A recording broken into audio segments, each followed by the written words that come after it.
ఈరోజు రాష్ట్ర వ్యాప్తంగా వైఎస్ఆర్ కాంగ్రెస్ పార్టీ ఆధ్వర్యంలో గౌరవ వైఎస్ఆర్ కాంగ్రెస్ పార్టీ జాతీయ అధ్యక్షులు మాజీ ముఖ్యమంత్రి వైఎస్ జగన్మోహన్ రెడ్డి గారు తాలూకా ఆదేశాల మేరకు ఇవాళ రాష్ట్ర వ్యాప్తంగా అన్ని నియోజకవర్గ కేంద్రాల్లో కానీ ఇంకా ఇతర ప్రాంతాల్లో అవకాశం ఉన్నంత వరకు ఇతర ప్రాంతాల్లో కానీ ఈరోజు టీటీడీ తాలూకా కూటమి ప్రభుత్వం వచ్చిన తర్వాత టీటీడీ తాలూకా పరువు ప్రతిష్ట పూర్తిగా దిగజార్చిన పరిస్థితి ఉంది. అందులోని ముఖ్యంగా టీటీడీ కూటమి ప్రభుత్వం వచ్చిన తర్వాత బిఆర్ నాయుడిని దానికి చైర్మన్గా వేశారు. చైర్మన్గా వేసిన తర్వాత ఎప్పుడూ గతంలో లేనంత కళంకం మొదటగా కల్తీ లడ్డు అని కల్తీ నెయ్యితోని పంది కొవ్వుతోని జంతువుల కొవ్వుతోని కలిపి నెయ్యి తయారు చేసి లడ్డూలు తయారు చేశారనేటువంటి అపవాదుతో పవిత్రత టీటీడీ తనకు పవిత్రత దెబ్బతినిపించారు. అందులో ప్రధాన వ్యక్తి ముఖ్యమంత్రి అయితే మరి తర్వాత ప్రధాన వ్యక్తి టీటీడీ చైర్మన్ అని నేను భావిస్తూ ఉన్నాను. మరి ముఖ్యంగా అదొకటే కాదు, గత కొద్ది రోజులుగా మీరందరూ చూసుంటారు, మీ వీడియోల ద్వారా మేము చూసాం. మహిళలతో అసభ్యకరమైనటువంటి ప్రవర్తన విపరీతమైనటువంటి వైరల్ అయింది.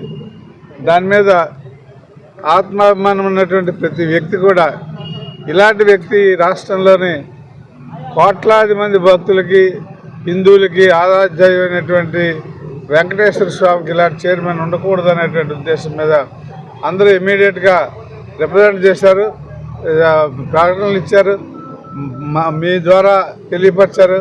ఆయన బర్తరఫ్ చేసి ఆ స్థానంలో కొంచెం పవిత్రతను కాపాడగలిగే వ్యక్తిని మరి వేరే వాళ్ళు నియమించమని అని చెప్పడం జరిగింది.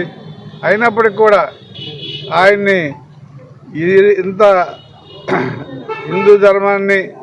హిందూ ధర్మ కలియుగ దైవమైనటువంటి వెంకటరామమూర్తిని మరి ప్రేమించినటువంటి యావత్ భారతదేశంలో కూడా ఇంత వ్యతిరేకత వచ్చినప్పటికి కూడా మరి చంద్రబాబు నాయుడు గారికి అయితే చీమ కుట్టినట్టు లేదు. ఎందుకు లేదంటే మరి ఎందుకు లేదో మరి ఆయనకి లోగొట్టి పెరుమాళకి కానీ వాళ్ళిద్దరికీ తెలియాలి. అయినా సరే ఇంత వ్యతిరేకత ఉన్నప్పటికి కూడా ఆయన్ని ఎక్కడికి వెళ్తే మొన్న ఈ మధ్యన వాళ్ళ మనవడి పుట్టినరోజు సందర్భంగా ఆయన పక్కన కూర్చోబెట్టుకొని తిప్పుకొని తిరిగారు. అలాగే నిన్న ఒంటిమిట్ట కోదండరామస్వామి కళ్యాణ మహోత్సవం అప్పుడు కూడా పక్కన కూర్చోబెట్టుకున్నారు. మరి దీన్ని బట్టి ఏ రకమైనటువంటి మెసేజ్ ఈ దేశ ప్రజలకు కానీ హిందూ ధర్మంలో పాటించినటువంటి భక్తులకు కానీ మరి వెంకటరామమూర్తి భక్తులకు కానీ ఏ రకమైనటువంటి మెసేజ్ ఇస్తున్నారు అనేది మనకందరికీ తేటతెల్లంగా అర్థమవుతుంది. మరి మనం ఇలాంటి కార్యక్రమం చేపట్టక ముందే ఆయన బర్తరఫ్ చేసి వేరే వాళ్ళ మనిషిని నియమించుకుంటే ఎంతో గౌరవంగా ఉండేది ముఖ్యమంత్రి గారికి. మరి అయినా సరే ఎప్పుడైతే ఆయన ఈ కార్యక్రమాన్ని పాటించలేదో కాబట్టి వైఎస్ఆర్సీపీ జాతీయ అధ్యక్షులైనటువంటి జగన్మోహన్ రెడ్డి గారు ఈ పవిత్రతను కాపాడమని ఒకసారి ప్రజలు అందరూ కూడా ముఖ్య అన్ని నియోజకవర్గ కేంద్రాల్లో ఆ వెంకటరామమూర్తి ఆలయానికి కానీ వేణుగోపాల స్వామి ఆలయానికి కానీ వెళ్ళి ఆ దేవుడికి మొరపెట్టుకొని బయటకు వచ్చి ఈ విషయాలు మీ అందరి ద్వారా యావత్ ప్రపంచానికి ప్రజలకి తెలియజెప్పాలని చెప్పి ఆదేశించారు.